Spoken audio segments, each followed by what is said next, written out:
Tips from the ER. You're drunk. If you're drunk and you get into a potentially life-threatening accident, but you have no health insurance, there's gonna be very little you can fucking say or do to stop us from treating you.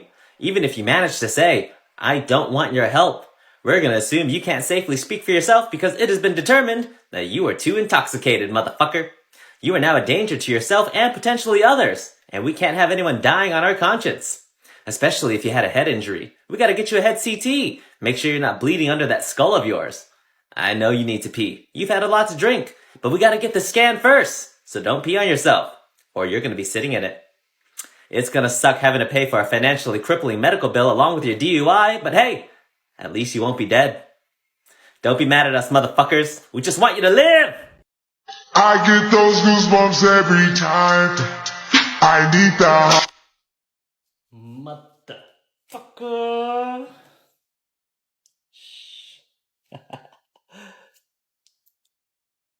Tips from the ER. Nosebleeds. There are a few reasons why you might be bleeding out of your smell holes. Either your nose is super dry, you just got hit in the face, or you forgot to cut your nails before you went digging. Your mama told you it was a disgusting habit. Now look at ya. More blood on you than a used maxi pad. The first thing you're gonna want to do is pinch that nose shut, lean your head forward, and breathe through your mouth, like this. Hold that position, motherfuckers, for as long as you can.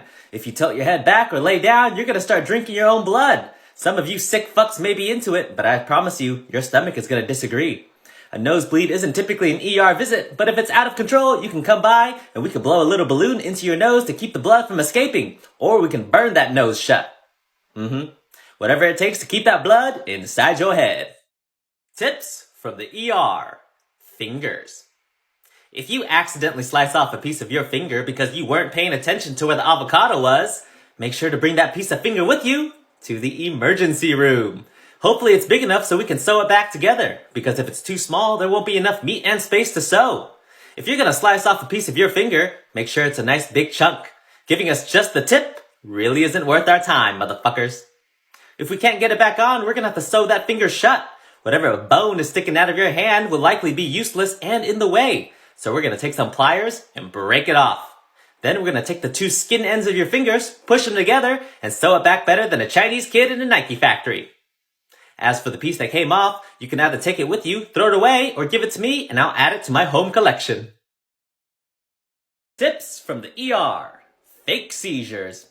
Ah, yes. Usually a patient's last-ditch effort to keep themselves in the ER, likely because we just told them we are done with their treatment and now they get to go to jail. That's when they drop to the ground and flop like a fish. Get off the floor, Richard. The officers are waiting. But some of you won't even put in that effort. You'll just go limp. That's when we take your hand, put it over your head, and drop it. If it smacks you in the face, alright, we believe you. You're unconscious. But most of the time, your hand will magically fall to the side and avoid your face. That's when we know, you's a liar, motherfucker. With real seizures, you won't care what starts hitting you. To prevent injuries from real seizures in the ER, we have what's called seizure pads that we strap onto the side rails to keep you from breaking your face or bruising your shins. Every ER I've worked at, we can never find the seizure pads when we need them, so we end up wrapping the rails with blankets and taping it together. It's quite ghetto, but it gets the job done. Tips from the ER. Saline. It has come to my attention that some of you motherfuckers have no idea what the fuck saline is, so I'm gonna break it down for you. Saline is one of the most common household items in the hospital, right next to gloves, needles, and my will to live. I've about had it with all of you.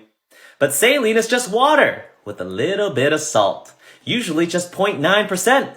That's right, motherfuckers, less than 1% of that bitch is salt. The rest is just water. Here in the ER, we use saline to clean out your wounds. It doesn't sting or burn because it's just water with a little bit of salt. Saline can also be used to hydrate you, but through a vein using an IV. It doesn't go into your stomach. Please do not drink salt water. If you're out and about with your friends and you is a thirsty bitch, regular water will do just fine. Tips from the ER. Trauma. If you ever get to see the inside of a trauma room, chances are you're pretty fucked up. We reserve that space for our most critical patients, which means you're likely closer to dying than anyone else in the ER. A trauma is a sudden physical injury that requires immediate medical attention. Maybe you crashed your bike, got a couple bullets in you, or you went flying out your car because you didn't have your seatbelt on, motherfuckers. I'm just kidding. Thank you for keeping us employed. Whatever the case may be, there will be a large team of medical professionals waiting on the edge of their seats to put you back together. There's going to be a lot going on. People are talking over each other. We're cutting your clothes off, getting an IV in one arm, blood pressure in the other, if it's still there, and then we're going to push, pull, flip you, and reverse you. Make sure you're not bleeding out from your back, your spine isn't broken, all while keeping your head and neck completely still. We're going to get you a CT scan, some x-rays, and then, most importantly, some warm blankets. Can't leave you cold and naked on that bed with your hoo-ha hanging out for all those people to see. You may not even be awake to care, but we care, motherfuckers. We love you. Tips from the ER. Baby boo-boos. It's a joyous moment when your baby starts walking. You've been waiting for this day since you saw little Becky come out between those legs. And now look at her go. Touching, licking, tasting everything she can get her miniature little hands on. But a walking baby also means they're 1,000 times more likely to hurt themselves. Whether they split their chin open on a coffee table, break an arm jumping off the couch, or slice their face in two running into the TV stand. You gotta watch them like a hawk, motherfuckers. If not, you're gonna end up in the ER holding that screaming baby down while we try to close up whatever open cut is currently occupying your mini-me's cute little face. And when I say hold, I mean really hold. It may take 2 to 3 of us to keep him still, but we gotta make sure your baby doesn't move an inch or we're not going anywhere near that injury. If this seems cruel and makes you uncomfortable, you're more than welcome to wait outside, because the last resort would be to tranquilize him with a special medication called ketamine, aka horse tranquilizer. If it'll work on a horse, it'll work on a baby. Tips from the ER. Bloody taste. We've all been there as a child. You cut your hand or your finger open doing God knows what. You start to bleed and your first instinct is to put it in your mouth and suck it. Some of you still have this dirty habit, but we won't judge. If you've ever tasted blood, either your own, someone else's, or a wild animal's, you'll notice that it has a weird taste to it. Kind of like licking a metal pole. But why does your blood taste like metal? I'll tell you why, motherfuckers. It's because it contains lots of iron. Not enough to make you a Marvel superhero, but you're definitely closer to being Tony Stark than any other Avenger. He's the best one anyways. The iron in your blood helps move oxygen throughout your body, so that when you breathe in all that delicious O2, it's not just stuck in your lungs. Think of your iron as like the Uber drivers, and the oxygens are the passengers, waiting to get picked up to go to work. Tips from the ER. Kidney stones. If you've ever felt the pain from a kidney stone, God bless you. Those things can hurt more than getting kicked in the nuts with a steel-toed boot. A kidney stone is basically a sharp rock trying to push its way through a tiny tube in your body. Think of it like a Rubik's Cube trying to push its way through a garden hose. The stone forms when your urine is too thick with crap. One way to prevent this is to dilute your urine by drinking more water. It's always good to hydrate, motherfuckers. If you come into the ER, the first thing we have to do is scan around your kidneys to make sure it's a stone. If it's small enough and you're still functioning properly, we send you home with a strainer and wait for you to pee it out. Make sure to catch it and send it back to us. We want to see it. If it's too big or the pain is unbearable, you got options, motherfuckers. Number 1, pulverize it from the outside using a strong sound wave to break up the stone. 2, stick a small telescope up your urethra to scoop it out. Or 3, cut you open and surgically remove it. Tips from the ER. 6 million followers. It's been less than 5 months, and here we are with 6 million followers. I have no idea where you all fucking came from, but safe to say my life has drastically changed since I found all of you. My inbox is consistently filled with loving messages, I've discovered new ways to make money, and my new biggest fear is getting canceled.